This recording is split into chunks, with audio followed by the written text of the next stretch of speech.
እነ ትራምፕ የለንበትም ሲሉ ነበር ግን የለንበትም ቢሉም እንደነበሩበት የሚያሳይ ብዙ ነገር ስላለ ግልጽ ነው ኢራን የኒውክሌር መርሃ ግብሯን በተመለከተ ቁልፍ የሆኑ መረጃዎችን መደበቅ ጀምራለች ትክክለኛ መረጃ ፊድ ያደረገችን አይደለም ዓለም ሲተማመንባት የነበረው በተለይም የሆነ አዲስ የዓለም ስርዓት ያስፈልጋል ብሎ የሚያምነው ዓለም የሚያምንባትን ያህል አቅም አላሳየችም ዓለም አቀፍ ህግ የኒውክሌር ማብለያ ጣቢያዎች መመታት የለባቸው ነው የሚባለው ለዚህ ነው because አንድ የኒውክሌር ጣቢያ ስትመታ ያ የኒውክሌር ጣቢያውን መታ ማለት እንዳለ ቀጠናው ጭምር ችግር ሊያመጣ ይችላል ለወራት የተዘጋጁበት ነው የሶሪያን ጉዳይ ሴኩር ካረጉ ኢራቅ ውስጥ ያለውን ስጋት ሴኩር ካረጉ በኋላ ወደ ኢራን መግባት እንደሚያዋጣቸው ግምት ውስጥ አስገብተው ጠቅላይ ሚኒስትር ቤንያሚን ኔታንያሁ እስራኤል ኢራንን ስታጠቃ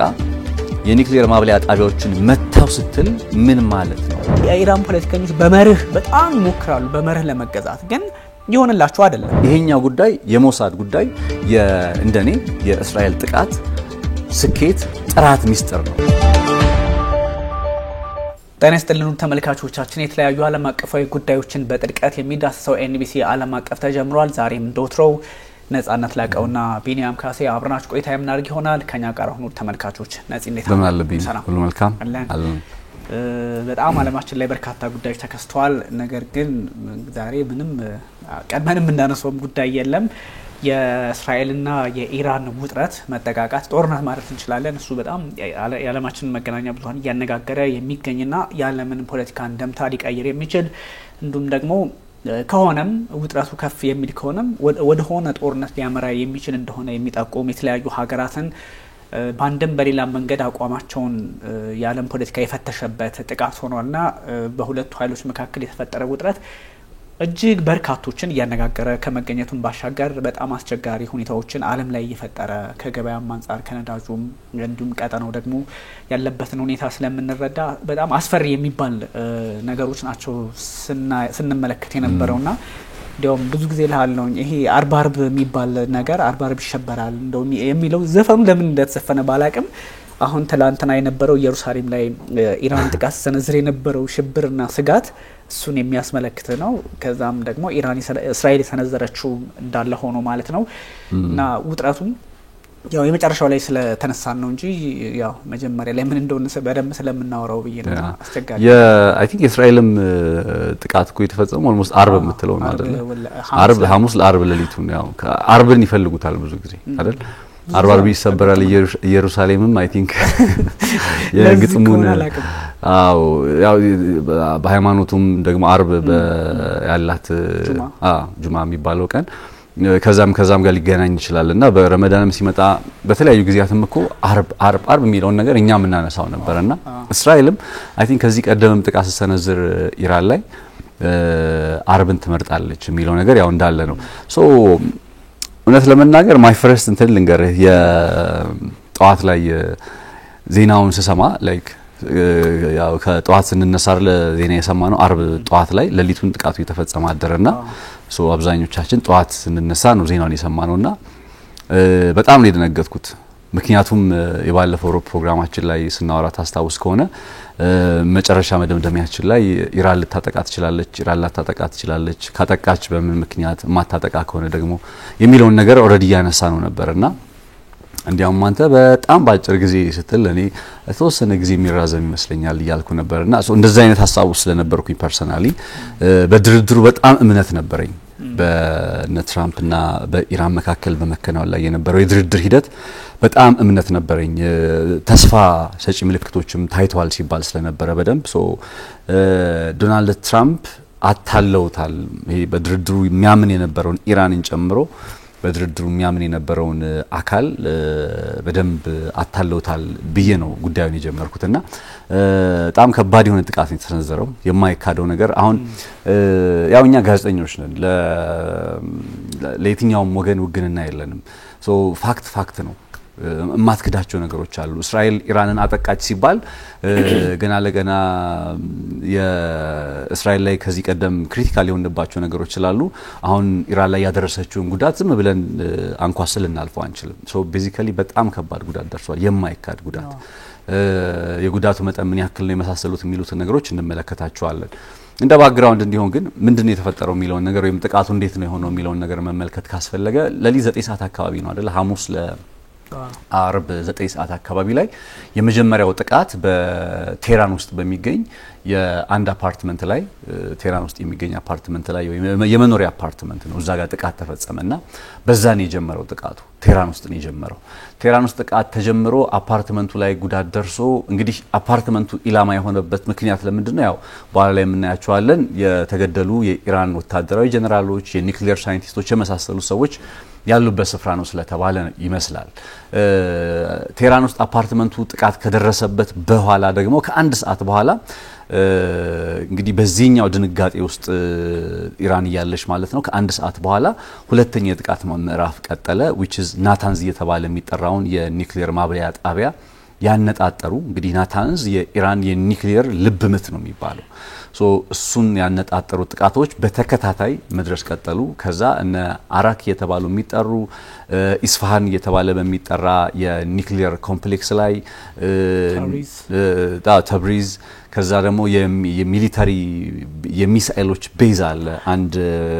ካርማንሻ የሚባል የሚሳኤሎች ቤዝ የሚገኝበት ስፍራ አለ እሱንም እንዲያነጣጠረ በአጠቃላይ ወደ 6-7 ከተሞችን ሳይሆን ኢላማዎችን ያነጣጠረ እንደዚህ ጥቃት በጣም በኢራን ላይ ተፈጸመ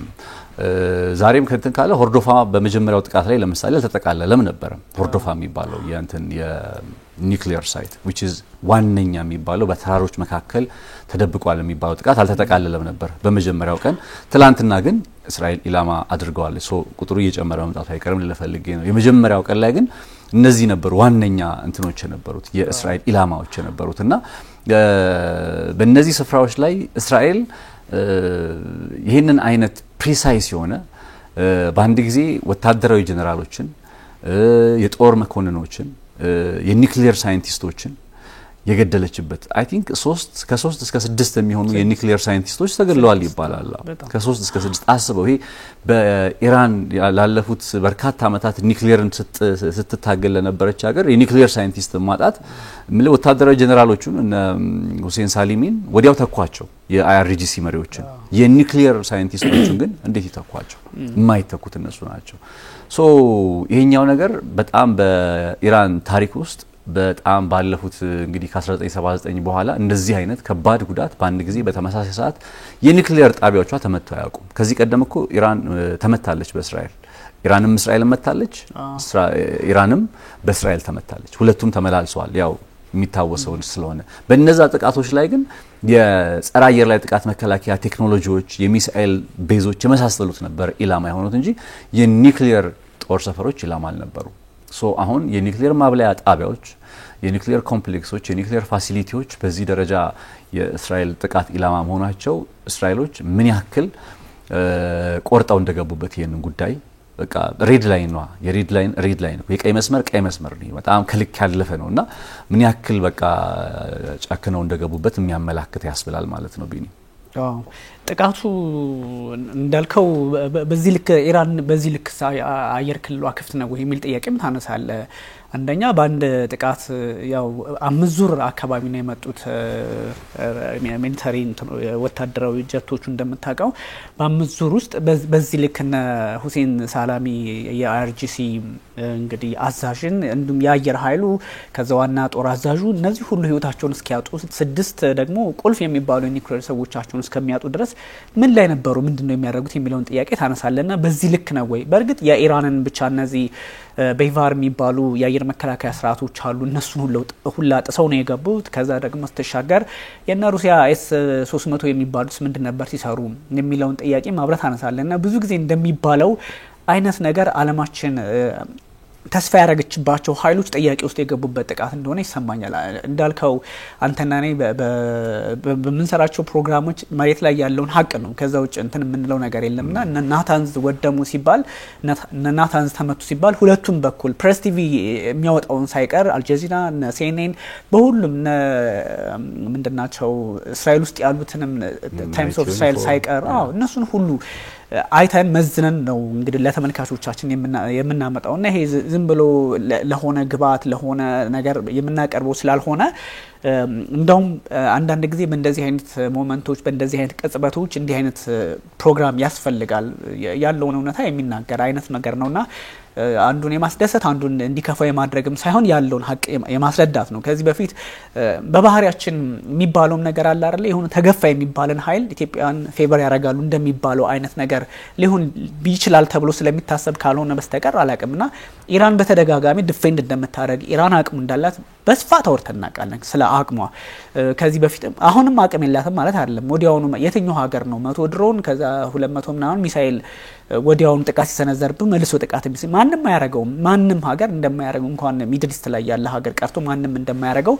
እናቃለንና ምናልባት ነፂ የዳይሬክተሮቻችን እንደሚያሳዩን ከእስራኤል ተነስተው ነው እንግዲህ እንደዚህ ያለፉ ሶሪያን አቋርጠው ከሄዱ በኋላ በኢራቅ እንደዚህ እንትን ይላሉ ከዛ በኢራቅ ድንበር ውስጥ ይገባሉ ሶሪያ ኢራቅ ከዛ እዚህ ጋር ነው የቆሙት ያ ማለት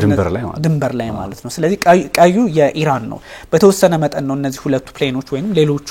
ያሉበትን የሚያሳየውና ይሄ ማለት ቀደም ስናናሳቸው የነበሩት እና አራክ ናታንዝ ኢስፋሃን ቴህራን ታብሪዝ የሚባሉት እና መጨረሻ ላይ እዛ ካርማንሻህ የሚባለው እነሱ የኒውክሌር ማብለያ ጣቢያዎች ላይ የገቡት መጀመሪያ ያው የሚነሱበት አለ አይደለ ከተነሱ በኋላ በዚህ ልክ ይነሳሉ ሶሪያን ያቋርጣሉ then ከሶሪያ ደግሞ ሸረፍሉና ኢራቅ ውስጥ ይገባሉ ስለዚህ ኢራን በትክክል እንትኗ ውስጥ አልገቡም ይሄ ግዛት ውስጥ አልገቡም ማለት አይደለም በተወሰነ መጠን ገብተዋል ልክ በመንመለከተው መጠን የተወሰነ ገብተዋል ጥቃቱ የተሰነዘረው ስለዚህ እዚህ የኢራቅና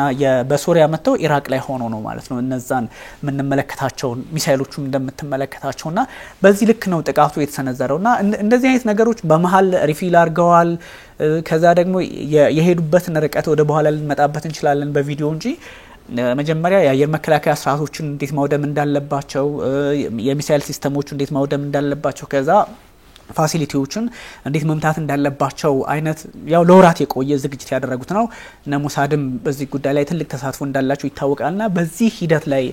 መተው ነው ጥቃት የተሰነዘረውና በዚህ ልክስ እንዴት ነው እንደምታውቀው እነዚህ የመጀመሪያው ዙር አጥቅቶ ሲመለስ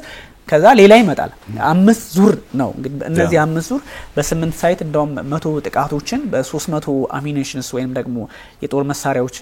የተለያየ አይነት ማለት ነው ቦምቦችን ተጠቅመው ነው ይሄ ሁሉ ሲሆን ምንድነው የሆነው የሚል ጥያቄ ታነሳለ ይሄ ማለት ግን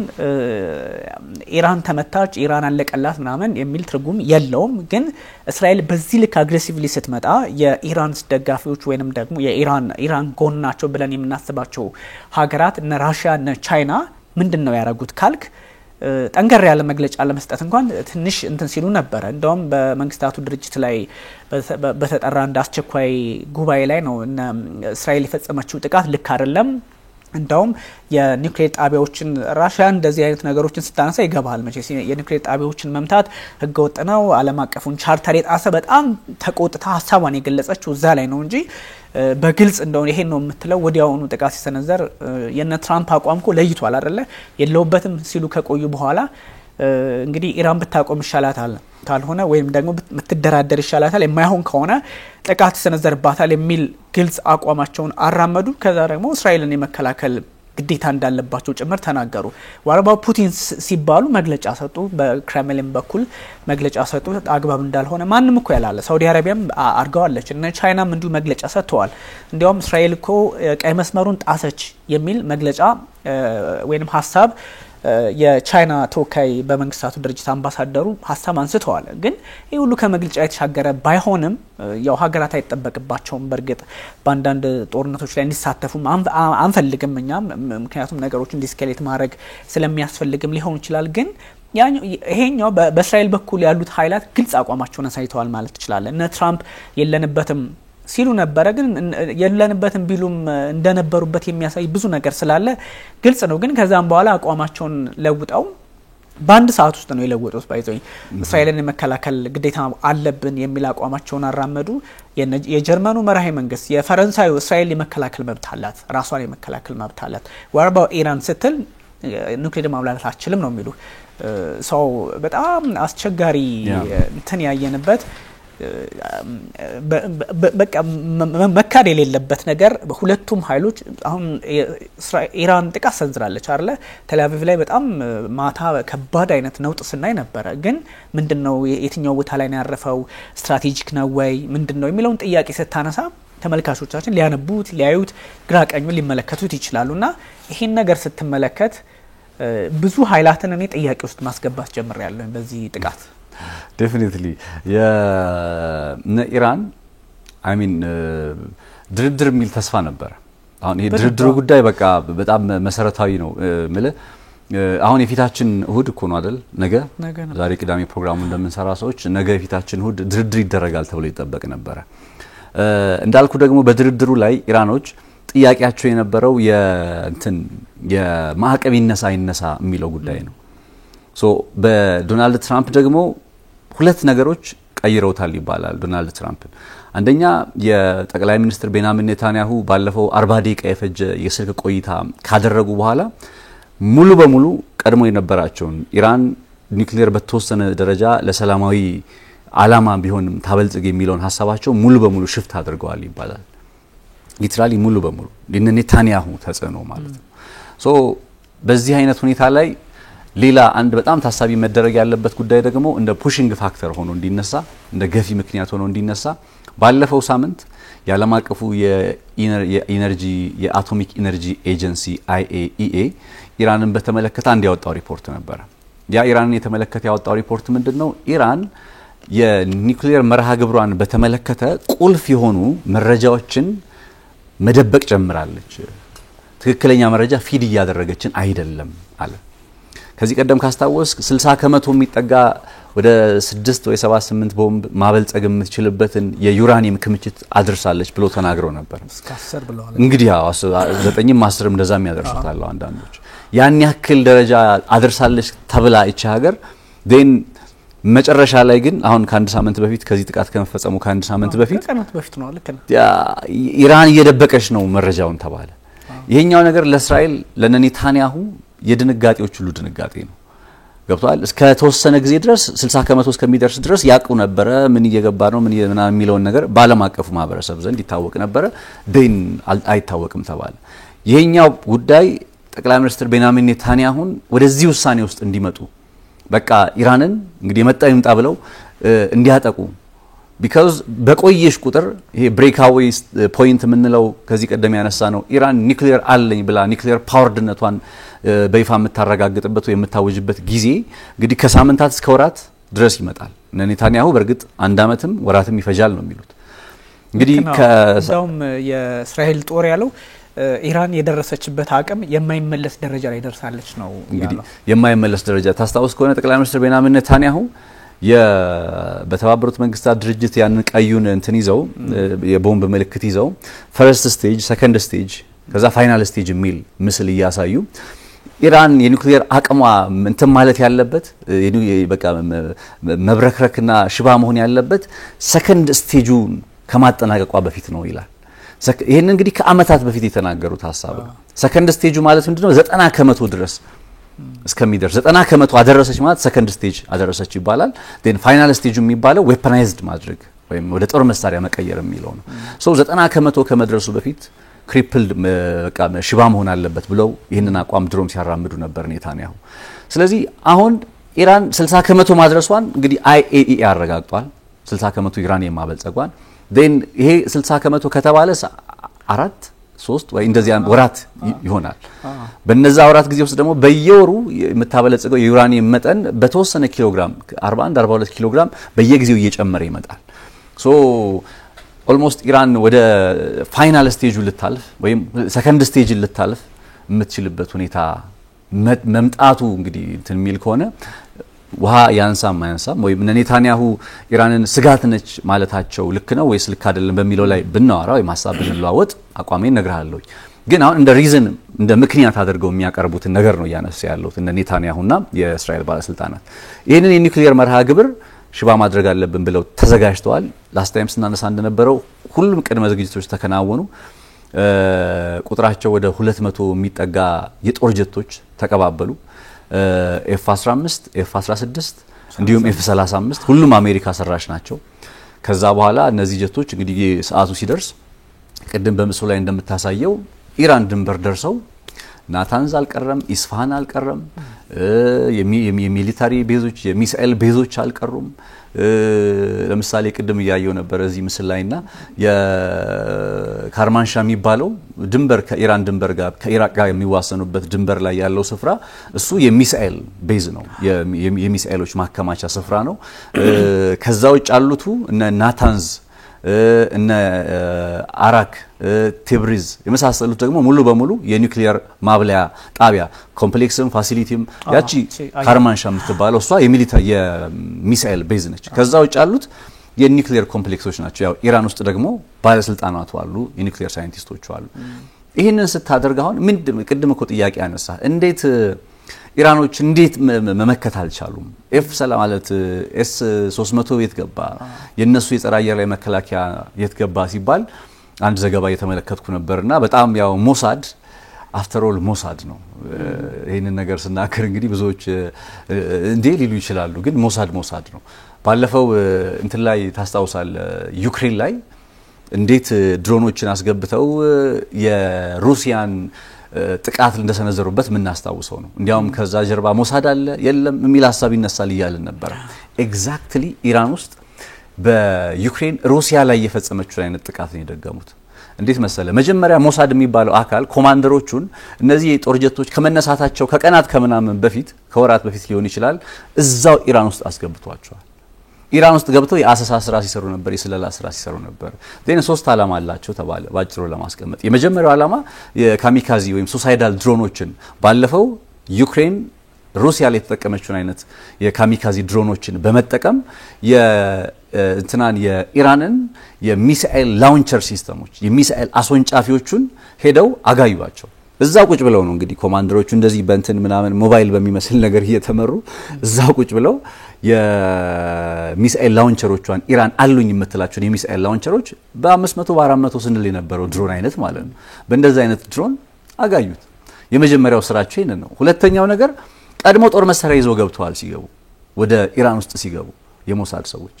ኢራን ውስጥ ሲገቡ የጦር መሳሪያ ይዘው ከገቡ በኋላ የጸረ አየር ላይ ጥቃት መከላከያ ቴክኖሎጂዎችን because እነዚህ የሚመጡ የጦር ጀቶች መተው ኢላማቸው ላይ ሲተኩሱ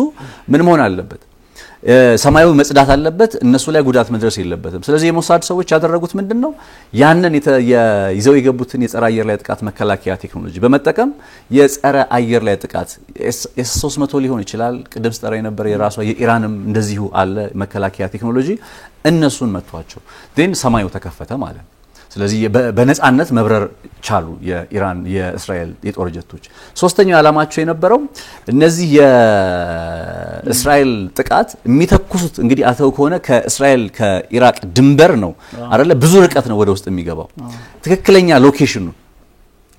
የሚተኮሰው ነገር ትክክለኛ ሎኬሽኑ ሄዶ እንዲመጣ እነሱ ከምድር ላይ ቁጭ ብለው ኢራን ውስጥ ቁጭ ብለው የጂፒኤስ ዳታ ያቀብላሉ የሞሳድ ሰዎች። ዛስዋይ የኢራን የጸረ አየር ላይ ጥቃት መከላከያ ቴክኖሎጂ እንዴት ተበረከረከውና በዚህ ደረጃ ኢራን ውስጥ ጥቃቱ የተፈጸመው ማለት ነውና ይሄኛው ጉዳይ የሞሳድ ጉዳይ እንደኔ የእስራኤል ጥቃት ስኬት ጥራት ሚስጥር ነው በያስባለሁ። እንዳልከው እንደዚህ አይነት ነገሮች ውስብስብነታቸው የጥቃቱ መጠን በጣም ኮምፕሌክስ መሆን ብዙ ጊዜ ወሰደ መሆን ወራትን የፈጀ መሆኑ እንደዚህ ብዙ ነገሮችን ግምት ውስጥ እንድታስገባ ያደርጋል። እንደዚህ አይነት ኃይሎች እንዳሉበት ያለነሱ አይሆንም። ቅድም ስትላት የነበረችው ያለፈችን ቪዲዮ ማለት ነው እሷ ላይ ጥቃት ሲሰነዘር የትኛው ኃይል በየትኛው አጋጣሚ ሆኖ ነው የሚለውን በግልጽ የእስራኤል ኃይሎች የሚያውቁበትን አጋጣሚ የፈጠረ ነውና ግን አፍተር ኦል ከሁሉም በላይ ኢራን በመሆኗ ነው ትላንትና እንደዚህ አይነት ጥቃት ሙከራ ያደረገችውና እንደዚህ አይነት እንቅስቃሴዎችን ስትመለከት ምናልባትም የሙሉ ቀጠናው የሚታመስበትን አጋጣሚ ሊፈጥር እንደሚችል ያሳያልና የወታደራዊ እንቅስቃሴው የፖለቲካዊ አካሄዱ የተጠቀሙባቸው የጦር መሳሪያዎች 200 የሚሆን እንግዲህ አውሮፕላን ተሳታፊ አድርገህ which is 60% የሚሆነው የእስራኤል የጦር ጀቶች ብዛት ነው። 60% የሚሆነው ተጠቅማቸዋለች። of course ልክ እቺን በተሰራችበት አይነት ነው እንግዲህ ወታደራዊ ጀነራሎቹ በዚህ መንገድ ነው እንግዲህ ፍሎሩ ተለይቶ ማለት ነው ላይክ እንትና የተለየ ቢሆንም ከዚህ በፊት የሐማሱ መሪ ኢስማኤል ሃኒ በተገደሉበት አይነት አኳኋን ነው ያኛውና ይሄኛው ይለያያል ቀደም አንተ ስትለው በነበረው ሁኔታ በእነዚህ በሶስት ዙሮች እንኳን ስትመለከተው ይሄኛው ጥቃት እንግዲህ ከእስራኤል ይነሳሉ ቀደም ባነሳናቸው አካባቢዎች በጣም ውስብስብ የሆነ የሲሪያንም ኢራቅም ደርሰው አይደለ ጥቃት ተሰነዘሩት በእነዚህ የሚሊተሪ እንቅስቃሴዎች ላይ ካለፉ በኋላ ፕሮዳክሽኑ መጀመሪያ መተውታል የመቱት ኢራቅ ውስጥ ያለውን ሶሪያ ያለው ውስጥ ለወራት ሲደረግ የነበረ ነው ዝግጅቱ ኢራቅም ሶሪያም ውስጥ የተመታው ለምንድነው የአየር መከላከያ ስርዓቶች ኢራን ውስጥ ከመግባታቸው በፊት ኢቨን ጥቃት ተሰንዝሯል አይ አሁን ሲነሱ ከዚህ ሲሄዱ ሁሉ በየቦታው ያሉ ስጋቶችን ቀድመው ከወራት በፊት እንትን ሲሉ ነበርና ይሄኛው ለምሳሌ ያየው ሰርፌስ ቱ ኤር የአየር መከላከያ ስርዓቶችን ቅድም ስትላቸው የነበሩትን እነሱን ራዳሮቹን ቀድመው በተለያየ አጋጣሚ በፕሌኑም በሞሳድ ስራም በተለያዩ ሁኔታዎች ካከሸፏቸው በኋላ ነው ወደ እነዚህ ወደ ኒውክሌር ማብለያ ጣቢያዎቹ መንቀሳቀስ የጀመሩትና ጥቃቱ ልክ እነዚህ አሁን ቤቨር 373 የሚባል በጣም አስተማማኝ የሆነ የአየር መከላከያ ስርዓት እንደሆነ ይነገርለት ነበር ለኢራን እንደውም ከአይረንዱም ከራሺያው ኤስ400 ጋር አብሮ የሚወዳደር ያሉ ስም ይሰጡት ነበርና ይሄን ሁሉ በጣም ሶፊስቲኬትድ የሆነ የሚሳይል ስርዓት አልፈው ነው የገቡትና ይሄ ለምን ሆነ ምናምን የምንለው አይደለም እስራኤልን በቃ በአለም ላይ ምናምን ብሎ የማስቀመጥም ጉዳይ አይደለም ግን የተሰነዘረው ጥቃት ይሄ ስለሆነ ነው የተሰነዘረው ጥቃት ይሄ ስለሆነ ነው ኢራንም መማር ያለባት ነገር እንዳለ በትክክል በቃ ያስቀምጣል ከዚህ በፊት የነበረውን ዓለም ሲተማመንባት የነበረው በተለይም የሆነ አዲስ የዓለም ስርዓት ያስፈልጋል ብሎ የሚያምነው ዓለም የሚያምንባትን ያህል አቅም አላሳየችም ኢራን ብቻ አይደለችም ወርባውት ቀደም እንዳልከው እና ሩሲያም አብሮ የነሱ የጦር መሳሪያ ስርዓቶች አሉ ተብሎ ስለሚታሰብና ይሄን ሁሉ ስትመለከት እስራኤል በዚህ ጥቃት በመጀመሪያው ዙር ጥቃት ተሳክቶላታል 200 እንግዲህ አደገኛ ለዛውም 15 16 F35 የተሰኙ አደገኛ የመከላከያ ምንድናቸው አውሮፕላኖችን ተጠቅማ ጥቃት መሰንዘሯ ከጦር ግልጽ ነው 200 ዛ መካከለኛው ምስራቅ ላይ ስታተራምሰው ብታደር ጥቃት መሰንዘር እንደሚችሉ በግልጽ ያሳያል ግን ያም ሆኖ ከየትኛውም ሀገር እንደው ሳውዲ አረቢያ ላይ ጥቃት እንደዚህ ቢሰነዘር ሳውዲ ወዲያውኑ እንደዚህ ተመልሳለች ብትለኝ አትመልስ ነው ማለት እነ ካታር እንዲህ ያረጋሉ ብትለኝ አይ ነው ሚድል ኢስት ላይ ግን ጥቃቱ እንደተሰነዘረባት አፍተር ኦል ኢራን ስለሆነች በምንም መለኪያ ኢራን ያልተዘጋጀችባቸው ነገሮች ኢራን ያልተስተካከለቻቸው ነገሮች ሊኖር ቢችሉም ኢራን እስከሆነች ድረስ ኢራን እዛ አካባቢ ተባባሪ የላትም እንደምታውቀው ዮርዳኖስ እኮ ወዲያውኑ አየር ክልሏን የዘጋችሁ እኮ የእስራኤል ጦር እኮ ሲያልፍ አልዘጋችሁም ነበር ከጥቃቱ በኋላ በርግጥ አንዳንድ ሀገራት ከጥቃቱ በኋላ ስጋትን ግምት ውስጥ በማስገባት አየር ክልላቸውን ይዘጋሉ ደንብም ነው አግባብም ነው ግን የእስራኤል ጦር እንግዲህ መቼስ ዮርዳኖስን ሳይነካ ሄድም እንደዛ ባለበት አጋጣሚ ክፍት ነበረ ከዛ ከሰዓታት በኋላ ዘግቻለሁ አለች እንግዲህ ለምንድነው የአሜሪካም ጦር እዛ ስላለ ለማክሸፍም ሊሆን ይችላልና እንዳልኩ ተባባሪ የላትም እዛ መካከለኛው ምስራቅ ላይ ከፕሮክሲዎቹ አውጭና ሄዝቦላ እና የመን ሁቲዎች ውጪ ያለው ሁሉንም በመንግስት ደረጃ በስቴት ደረጃ ያለ ማንንም የምትቀበለው ነገር ስላልሆነ ብቸኛም ስለሆነች አስቸጋሪ ሊሆን ይችላል ጥቃቶቹ ሜቢ በሶሪያ የነበረውን የቤት ስራ በተደጋጋሚ እስራኤል እንደምታስተውሰው ሶሪያ ላይ ጥቃት ተሰነዝር ነበር በተለያየ ዙር ያው የሊባኖስ ጉዳይ የሊባኖስ ነው ኢራቅ ላይ እንደዚሁ ጥቃት ተሰነዝራል በተለያየ አጋጣሚ ፕላስ ኢራቅ ላይ ደግሞ ያለው እንቅስቃሴ እንደምታውቀው አሜሪካ ያለችበትን ሁኔታ ግልጽ ያደርገዋልና ይሄንን ግምት ውስጥ ስታስገባ ጥቃቱ እንደሚሰነዘር እና ለወራት የተዘጋጁበት ነው የሶሪያን ጉዳይ ሴኩር ካረጉ ኢራቅ ውስጥ ያለውን ስጋት ሴኩር ካረጉ በኋላ ወደ ኢራን መግባት እንደሚያዋጣቸው ግምት ውስጥ አስገብተው ጠቅላይ ሚኒስትር ቤንያሚን ኔታንያሁ የፈጸሙት ጥቃት ነው ግን በርግጥ አሁን ሁለቱ ኃይሎች ኮዛቸው ራሱ እንትን ነው ይሄ በቀላሉ የምታረጋጋው አይደለም አሁን ለምሳሌ ጠቅላይ ሚኒስትር ቤንያሚን ኔታንያሁ ራይዚንግ ላይን ብለው ተነሱ የተነሳ ያለ አንበሳ ነው እንግዲህ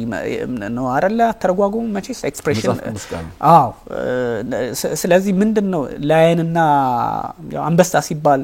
ዓለም አቀፍ ትርጉሙም አለ እስራኤላውያን ደግሞ እንደ ብሔራዊ እንትናቸውን የሚያዩት ነገር ሊሆን ይችላል እሱ አለ ከዛ ይሄኛው ሚድል ኢስትን በጣም ድንበር ተሻጋሪ በሆነ መንገድ ዘመቻ የመክፈት አይነት ነገር ነው ራይዚንግ ላይን ሲሉ ከዚህኛው ደግሞ ራይዚንግ ላይን ከሚለው ደግሞ ስፔሲፊክ የሆነ ወስደው የአናብስቶቹ ምድር የሚል the nation of lions የሚል ደግሞ የአናብስቶቹ ምድር ያው በቃ ሁሉንም ከታሪክ ከምናምን እያገናኙ ነኔታኒው ለህዝባቸው ማነሳሻ ጦራቸውን ለማጠናከር የሚያደርጉት ነገር ይሄኛውን ካምፔን ይጠቀማሉ ከዛ ስትመለስ ደግሞ እነ ኢራን ከዚህ በፊት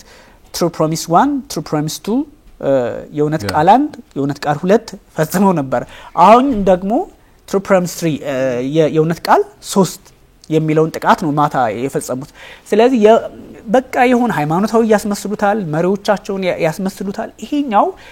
እንዳይበርድ ነው ያረጉት መሪዎቹ በራሱ አሁን ላይ ያሉት ጠቅላይ ሚኒስትር ቤንያሚን ኔታንያሁ እና አያቶላ አሊ ሐመኒ እንዳይበርድ ለዛም እኮ ነው ወዲያውኑ ጥቃት እንደተሰነዘረ እና አያቶላ አሊ ሐመኒ ወዲያውኑ ጥቃት የሰነዘሩት እኮ ህዝባቸውን አለን እኛ ለእስራኤል አናጎበድድም ለማለት ነው እንጂ እኮ 2 ቀን 3 ቀን አድሮ አስተውሎ ከዚህ በፊት እንደነበረው ጥቃት ሊሰነዝሩ ይችላሉ ነበር ግን ወዲያውኑ ሪስፖንድ ማድረግ ስለነበረባቸው ህዝቡም ሲቃወም ስለነበረ ይሄን ለምን ታረጋላችሁ እንዲስኮን ለምን ዝም ትላላችሁ የሚል አቋም ስለነበረው ነውና የማይበርድ መንፈስ ያለው ግን ደግሞ ዓለም ኪሳራው በጣም ስለሚገባት በአግባብ ስለምትረዳው ባፋጣይ ልታቆመው የምትችለው እንደሆነ ይገባኛል ጥቃቱ ቀጥሏል ባይዞ እስራኤልም ቀደም ባነሳቸው በኮርዶፋን ላይ በእነሱ አካባቢዎች ላይ የተኮሰች ነው ኢራንም እስከተወሰነ እንትን መረጃዎች አፕዴት ሲወጡ ነበርና ትንሽ አስቸጋሪ ይመስለኛል ያ እንግዲህ የእስራኤልን ጥቃት ምን እንደሚመስል ያው በደንብ አሳያና አይደል እንደው በቪዲዮም ጭምር አስደግፈን ቀላል ጥቃት አለመሆኑን አጽንኦት ሰጥተን በዚህ ሁሉ መካከል ግን ደሞ ሊሰመርበት ይገባል በየማስበው ነጥብ ምንድነው እስራኤል እንዳሰበችው የኢራንን የኒውክሊየር ማብለያ ጣቢያዎች ሽባ አድርጋለች ወይ ተሳክቶላታል ወይ ለምሳሌ ናታንዝን ስትመታ ኖርዶፋን ስትመታ እንግዲህ ተሳክቶላታል ያው የእስራኤል ባለስልጣናትና ከእስራኤል በኩል የሚወጡ መረጃዎች በርግጥም አሳክተናል የሚል ሐሳብን ያነሳሉ ማሳካት ግን ማለት ምን ማለት ነው ከዚህ በኋላ እንዳይሰሩ ማድረግ ነው ወደ ኋላ መመለስ ነው ሜጀርመንቱ ምንድነው ትልቁ ስጋት ምንድን ነበር አሁን እስራኤል እንዳሰበችው በዚህ ጥቃት የኢራንን የኒውክሊየር ማብለያ ጣቢያዎች ብትመታ የሚከሰተው ነገር ምንድነው ላይክ ኒውክሊየር ሲመታ የሚከሰተው ነገር ራዲዬሽን ትክክል ነው አይደል የአካባቢው ነው የሚበላሸው አሁን ጃፓን በአንድ ታሪክ አጋጣሚ ላይ ከጥቂት አመታት በፊት በርግጥ እንግዲህ በጣም ቆይቷልና በደንብ አላስታውሰውም ጉዳዩን ግን ሊክ አድርጎ የኒውክሊየር ማብለያ ጣቢያ ላይ ሊክ አድርጎ ወጥቶ የኒውክሊየር ራዲዬሽን ስንት አካባቢ ተበክሎ ብዙዎች አልቀውበታል ቸርኖባይል ነው የዩክሬኑ ቸርኖባይል ዴፊኒትሊ ደግሞ እሱ መለስ ብሎ የሚታወስ ታሪክ ነው እንዲሁ ፍንዳታ ተከስቶ ቢሆንም እንኳን ግን አስቡ ኒውክሊየር ጣቢያ ላይ የኒውክሊየር ማብለያ ጣቢያ አንዴ ከተሰራ የኒውክሊየር ማብለያ ጣቢያ ነው የሚባለው ለዚህ ነው አሁን ኢራን የሰራችው የኒውክሊየር ማብለያ ጣቢያ እንደምታቀው ከመሬት ውስጥ በጣም በጥልቅ የተቀበሩ ናቸው አይደለም እነሱ ቀርቶ የሚሳኤል ከተሞቿ አሉኝ የምትላቸው የሚሳኤል ከተሞቿ በጣም ከመሬት ውስጥ በጥልቀት የተቀበሩ ናቸው ስለዚህ እርግጥ ነው እስራኤል መምታት ይችላልች ጉዳት ማድረስ ይችላልች በኢራን ላይ በጣም ቀላል የማይባል ጉዳት አድርሳለች ነገር ግን የኒውክሊየር ማብለያ ጣቢያዎቹን ብትመታቸው ኖሮ ሊደርስ የሚችለው ጉዳት የኒውክሊየር ጣቢያዎቹ ቢጎዱና እንደው ዋነኛ የሴንትሪፋጁ ምናምን ያለበት አካባቢ ቴክኖሎጂ ያለበት አካባቢ ላይ ሽባ ቢሆን ኖሮ ልንመለከት የምንችለው ነገር በቃ ራዲዬሽን ላይ ነበር አሁን ጥያቄ ምንድነው ራዲዬሽን ለምንድን ያላየ ነው አካባቢው ለምንድን ያልተበከለው እንዲያውም እኮ እነ ሩሲያ ምንድነው ብለው ሲያነሱ የነበረው ባለማቀፍ ህግ የኒውክሊየር ማብለያ ጣቢያዎች መመታት የለባቸውም የሚባለው ለዚህ ነው because አንድ የኒውክሊየር ጣቢያ ስትመታ ያ የኒውክሊየር ጣቢያውን መታ ማለት እንዳለ ቀጠናው ጭምር ችግር ሊያመጣ ይችላል የሚያስከትለው ፍንዳታ 60% የበለጸገ ዩራኒየም እንዳለበት የተረጋገጠን አካባቢ ብትመታው እንደ ሂሮሺማና ናጋሳኪ የተመቱት እኮ 60% 64% በበለጸገ አቶሚክ ቦምብ ነው አይደል በዛ አቶሚክ ቦምብ ተመተው ለስንት 10 አመታት አይ ቲንክ ዛሬም ድረስ ሂሮሺማና ናጋሳኪ ላይ ያለ ጄኔቲካል ፕሮብሌምን ታቋል ኒውክሊየር በቃ ስለሆነ ዩራኒየም በቃ የሚያመጣው የጨረር በከላ አካባቢ በከላ ራዲዬሽኑ መከራን ያሳያል ሶ ኒውክሊየር ጣቢያዎች መመታት የለባቸውም የጦርነት ኢላማ መሆን የለባቸውም የሚባለው ለዚህ ነው ወራስ ኢራን እስራኤል እነዚህን የኒውክሌር ማብለያ ጣቢያዎች ኢላማ አድርጌያለሁ መትቻለሁ ትለናለች በርግጥም መታለች ጉዳት አድርሳለች ግን በምን ያክል ጥልቀት እነዛን አሁን ናታንዝ ላይ የሚገኘው እንግዲህ የኢራን የኒውክሌር መርሃ ግብር የልብ ምት ነው በሚባለው ስፍራ ላይ ደርሷል የሚባለው ጉዳት እንደሚባለው ሙሉ በሙሉ ሽባ አድርጎት ቢሆን ኖሮ የናታንዝ ማብለያ ጣቢያን ይሄን ጊዜ ራዲዬሽን ባየን ነበር የአካባቢው ሲበከል ባየን ነበር ብዙዎች ያለቁ ባየን ነበር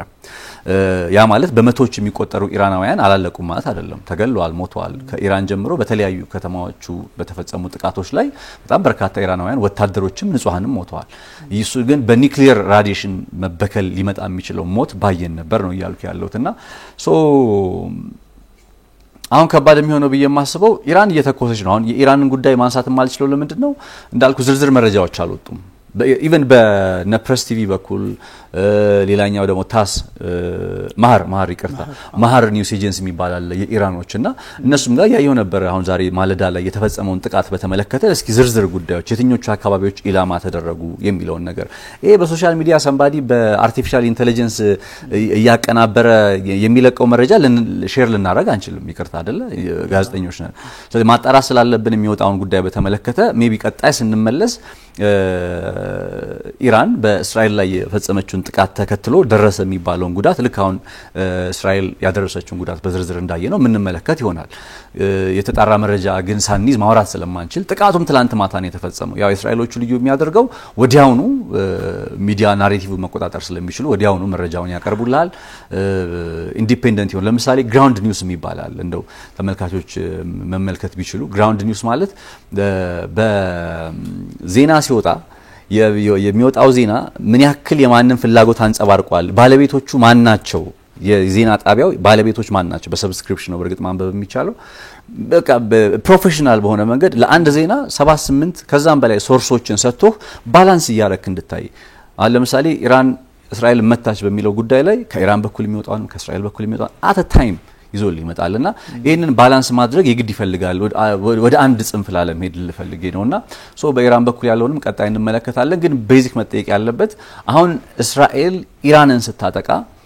የኒውክሌር ማብለያ ጣቢያዎችን መታው ስትል ምን ማለት ነው የኢራን የኒውክሌር ጣቢያ በቃ በቃለት ማለት ነውን የሚለውን ጥያቄ መጠየቅ ፈልጋለሁ እንደዛ አይነት ትርጓሜ ስለሌለው እንደዛ ሊሆን የሚችል የነበረው ሙሉ በሙሉ ወደ ራዲዬሽኑ የመሳሰሉትን ብናይ ነበር ሶ ከዚህ ጋር ተያይዞ ስጋቱ ምንድነው ከኢራን ያጸፋ ምላሽ ጋር በተገናኘ የሚለው ነገር ስትመለከት እንደኔ የሚመስለኝ ነገር ምንድነው ከቀናት በፊት ያው ባለፈው ማንስተነው ነበር ኢራኖች የእስራኤል የኒውክሌር ማብለያ ጣቢያዎች የኒውክሌር ፕሮግራሞች በየትኛይቱ የእስራኤል አካባቢዎች ላይ ይገኛሉ የሚለው ነገር ከነናጊቭ ዴዘርት ወይም ከነናጊቭ በረሃ አንስቶ በብዙ የእስራኤል አካባቢዎች ላይ አሉ የሚሏቸው ነገሮች በዝርዝር እጃችን ላይ ገብቷል ብሏል የኢንተለጀንስ ማስተርፒስ የሚሉት ኒውክሌርን የተመለከተ ጉዳይ ኢቭንና ስለዚህ አሁን የኒውክሌር ማብለያ ጣቢያዎቻችን ተመቱ ብለው የሚያስቡ ከሆነ ኢራኖችም ሊሰጡ የሚችለው የአጸፋ እርምጃ ተመጣጣኝ ነው የሚሆነው ሶ የኒውክሌር ጣቢያዎችን ኢላማ ያደርጋሉ ወይስ አያደርጉም የእስራኤልን እንግዲህ አለን ብለዋል አግኝተናል ብለዋል ስለዚህ ልክ ነው እየጠየቁ ነበር ለራሴ ነበራችሁ ካላችሁ ለምን ወደዛ እንኳን አልሞከሩም የሚል ጥያቄም ያነሳው ነበር ኤግዛክትሊ አሁን ይሄ ቤዚክ አሁን በቃ በፋክት ቼክ ማድረግ ይሄ ነው የሚሆነው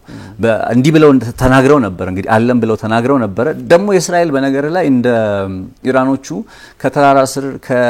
በሸለቆዎች መካከል ምናምን የተደበቁ አይደሉም ያው ስጋት ስለሌለባቸው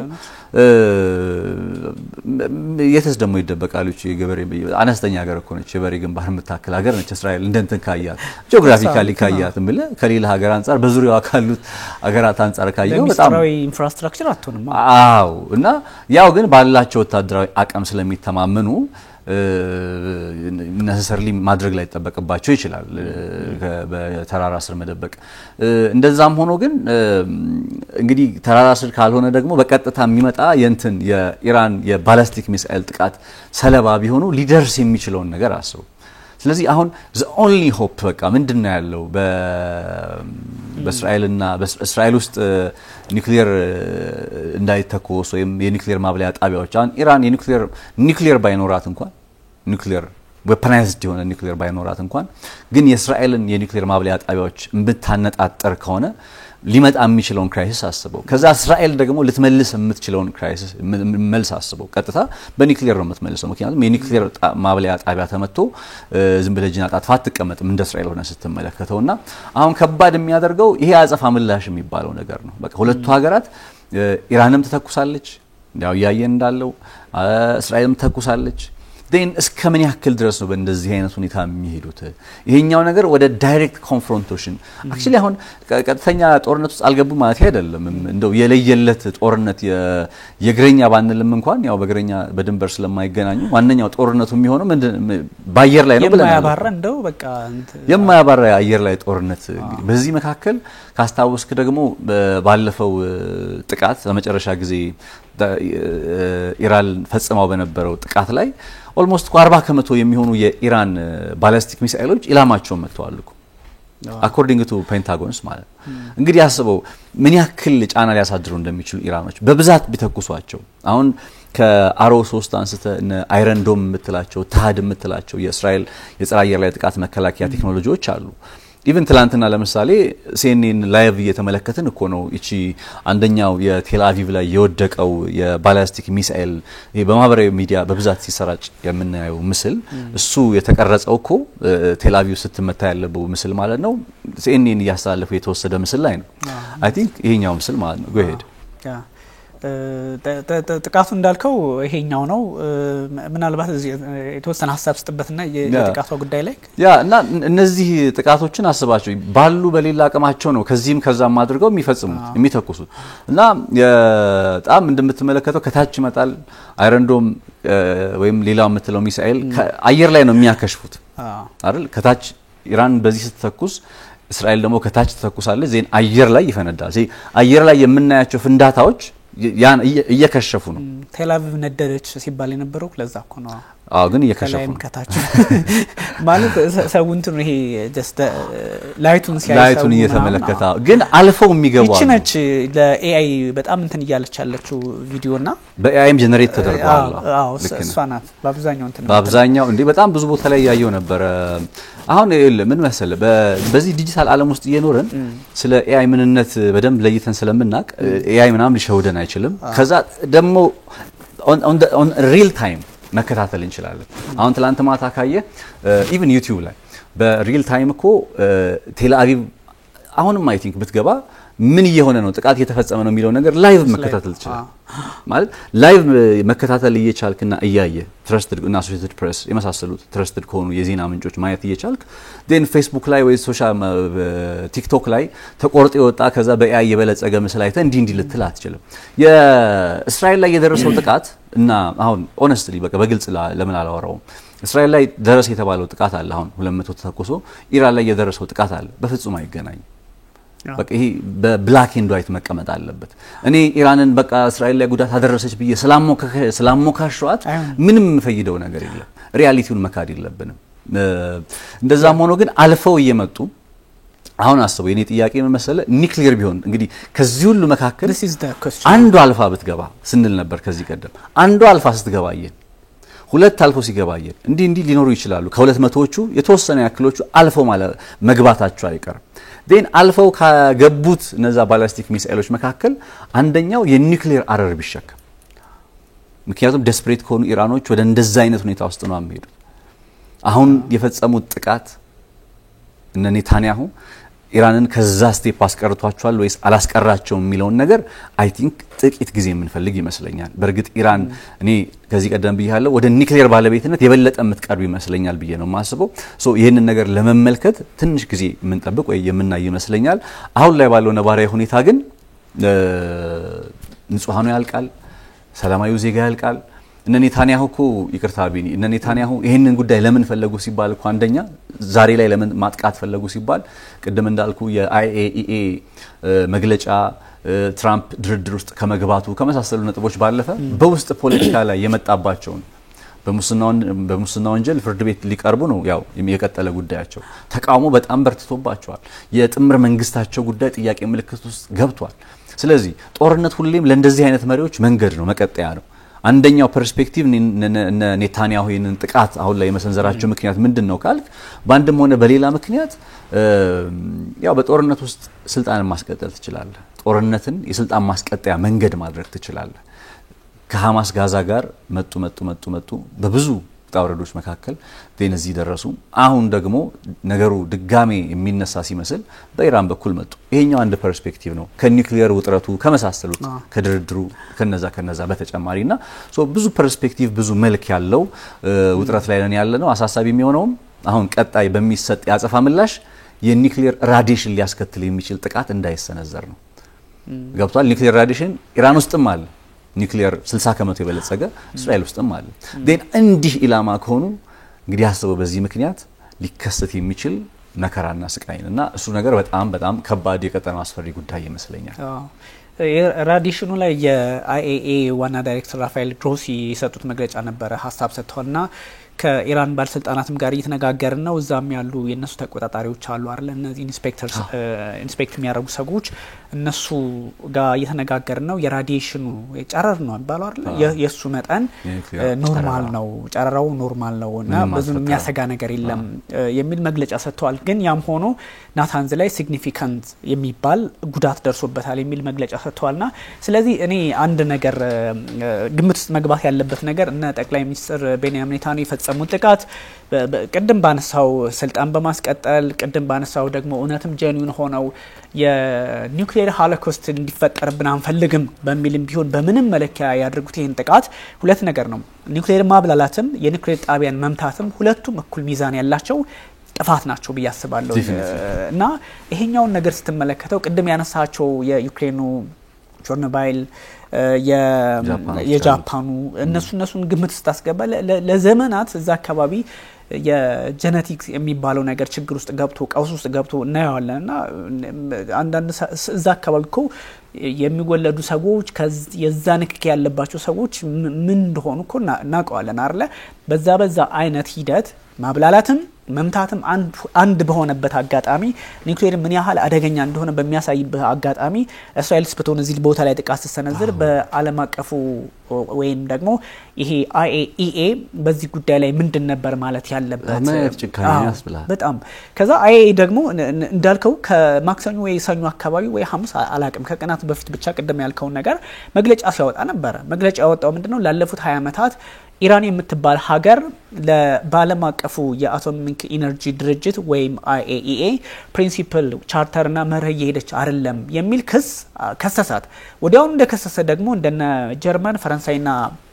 ብሪታንያ ያሉ ሀገራት የኢራንን እንቅስቃሴ ተቃውሞ ተመሳሳይ መግለጫ አወጡ ስለዚህ ተያያዥ ሆኑባቸው ተመሳሳይ ስለዚህ አይኤኤ አወጣ እንደውም እኮ የኢራን ፖለቲከኞች አይኤኤ ራሱ ሳቦቴጅ የሰራ ይመስለኛል የሚል መግለጫ እስከመስጠት ደርሰዋል ራዲዬሽን አለ ራዲዬሽኑ ኢሚዲየት ኢፌክቱን ልታዩት ይችላል ከዛ ደግሞ በጣም ለረጅም ጊዜ የሚቆይ ትውልድን የሚያሰናክል ብዙ ከብዙ የኒውክሊየር ጣጣ ብዙ ሰው ስለሚያውቀው ችግር የለውም ከዛ ኮንታሚኔሽን የሚባለው ነገር የአካባቢውን ብክለት አለማሁን ብክለትን ማጽዳት የነ ትራምፕ ጉዳያቸው ባይሆን እንኳን ግን በጣም ለረጅም ጊዜ የሚዘልቅ ብክለት ምንም አይነት ነገር አይበቅልም ባይዘው በጣም ምን ያ በቃ መሬቱንም ሁሉንም እኮ ነው ወደ ሆነ ሰምቲንግ ኬሚካል ሊቀይር የሚችለውና እንደውም እኮ በኒውክሊየር ጣጣ ወይ ኒውክሊየር የተመታ አካባቢ ላይ ሁሉም ነገር አብኖርማል ነው አሚሆን አብኖርማሊቲ ነው የሚበዛው ሰው መሆን እኮ ይቀራል ጣት ምናምን እኮ ሌላ አይነት ኤክስትራኦርዲናሪ ነገሮች ናቸው የሚጨማመሩበትና ይሄን ያህል አስከፊ ነገር እንዳለ ማብላላት ሌላ ወንጀል ነው ብለን እንውሰድ ግን እነሱ ኤንፒቲ በሚባለው ያብላላሉ እሺ እነሱ የዓለም መሪ ስለሆኑ አምስቱ ሀገራት ቋሚዎቹ ማለት ነው ፒ5 እነሱ ችግር የለውም የዓለም መሪ ስለሆኑ እሺ ያብላሉ ሌሎቹ እኮ ታጥቀዋል እና ፓኪስታን ህንድ ሰሜን ኮሪያ ታጥቃለች እነሱ የእስራኤል ጉዳይ መታቀው ነው ያ መብታቸው ይሁን ወይም ደግሞ በሆነ አጋጣሚ ታጥቀዋል ይባል ዩራኒየም አበለጸገች ዩራኒየም የምታበለጽገው ሀገር ላይ ጥቃት መሰንዘር ምን ያህል ዓለም አቀፍ ህግን ማክበር ነው ሲጀመር ሉዓላዊነት መዳፈር ምናምን እሱ እንዳለ ወስደው እዚህ አደገኛ ቦታ ላይ ጥቃት መሰንዘርም ራሱ እነ ጠቅላይ ሚኒስትር ቤንያሚን ኔታንያሁን በሆነ የፖለቲካም ሆነ ወታደራዊ ሚዛን የሚያስጠይቃቸው ሆኖ ታይዋለና ራዲዬሽን ኮንታሚኔሽን ምናምን በጣም አስቸጋሪ ነገሮች በሚፈጠርበት አካባቢ ላይ ጥቃት መሰንዘሩ ባንድም በሌላ መንገድ እስራኤል ራሷን የመከላከል መብት አላት መብቷን ስትከላከል የሰው ድንበር ውስጥ ነው ራስን መጠበቀው ስቲል ትግባሽ እንደው ትግባ እንበለውና ግን እንደው ገብታም እንኳን የኒውክሊየር ማብለያ ጣቢያን ኢላማ አድርገ ስትመታ ቅድም እንዳልከው ሊፈጠር የሚችለው ኪዮስ ራዲዬሽኑ ኮንታሚኔሽኑ በቃ የምድር ሌላ ገጽታ እኮ ነው የሚሆነው ያካባቢ ላይ አሁን ቸርኖባይል እኮ ለጉብኝት ክፍት የተደረጉ ከተሞች እኮ ናቸው ማለት ሰው አይገባባቸውም በቃ ለባዶ ሆነ ይቀሩ እነ ጃፓን እና ሂሮሺማ እና ናጋሳኪን የምታውቀው ነው ባይ ዘ ዌይ ፍንዳታውን አይደለም ይያልን ያለን ከፍንዳታው በኋላ ራዲዬሽኑ እየሰፋ ሲሄድ ስንትና ስንት ኪሎ ሜትር necessarily the entire middle east ሊሆን ይችላል ያ አሁን ደግሞ ትንሽ ይሄ ሴንትሪፊዩጅ የሚባሉት ነገር ከፍ ይያሉ ስለመጡ የእንትኑም የቀውሱም ችግር ልክ በሁለተኛው ዓለም ጦርነት ወይም ደግሞ 1980ዎቹ 90ዎቹ ላይ እንዳለው አይነት አይደለምና ዋጋ የሚያስከፍል ነው ይሄን ያዩ ዝም ብለዋል የሚል ጥያቄ ያነሳሉ የኢራን ፖለቲከኞች ባለፈው እንዳልነው የኢራን ፖለቲከኞች በመርህ በጣም ይሞክራሉ በመርህ ለመገዛት ግን ይሆንላቸው አይደለም እነ ዶናልድ ትራምፕ ጋር ለመደራደር ሞክረዋል እነ ትራምፕ እንግዲህ በተለያየ መንገድ ሐሳባቸውን እየለወጡ የደረሱበትን ደረጃ የምትመለከተው ነው IAEA በራሱ የአቶሚክ ኢነርጂ ድርጅት ከመግለጫ የተሻገረ ቡድን እንዳልሆነም ይሰማኛል ባለፈው 35 መቀመጫ ያሉት የቦርድ ጋቨርነርስ የሚባሉ አሉ አይደለ እዛ ላይ እንኳን መግለጫ ሲሰጥ ፖለቲካውን እዛው ያሳያል 35 መቀመጫ ነው ያለው 19 ሀገራት ደግፈውታል 11ዱ አብሰንት ምንድነው ይሄ ድምጽ ታቅቦ አድርገዋል 3 ሀገራት ኢራን በኢራን ላይ የተላለፈው ዲክላሬሽን ወይንም ደግሞ ውሳኔ ሪዞሉሽኑ ልክ አይደለም ብለዋል እነዚህ ሀገራት የምናቃቸው ከቻይና ጋር ከኢራን ጋር ይሰራሉ ብለን ተታስባቸው ሩሲያ ቻይና ከዛ ደግሞ ከሩሲያ ጋር በጣም እየሰራ ያለው የቡርኪና ፋሶ መንግስት እነዚህ ሀገራት ናቸው ስለዚህ እዚህ ውስጥም IAEA ውስጥም ፖለቲካው ተከፍሎ አለ ኢራን ምስሏ እዛ አለ አሜሪካ ምስሏ እዛ ውስጥም አለ ስለዚህ ይሄኛው የዓለም